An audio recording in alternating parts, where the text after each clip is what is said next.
But are there any questions related to the information that was just shared? Let's start here. Go ahead.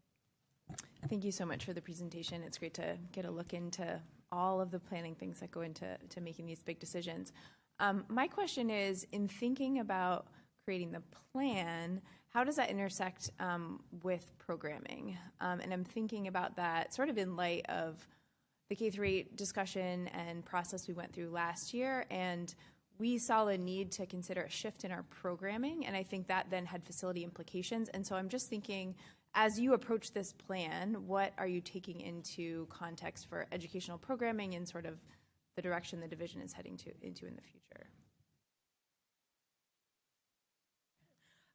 Yes, so those are all things that we take into consideration. They would be part of this planning effort.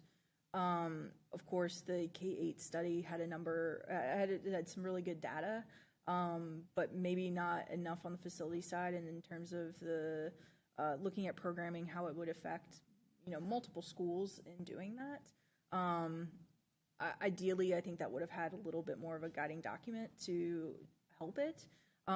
So it will have an influence because it did produce great data for the school system.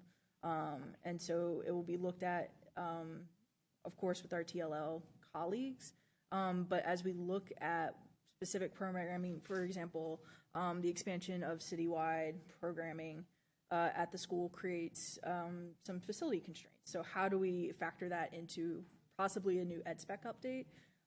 Right now, we're working on an update to our design standards, which is, how do we accomplish sustainable buildings while still staying within a fiscally responsible scope? And then the next step would be to update the ed specs after this plan has gone through at least some amount of work to accomplish that. Thank you.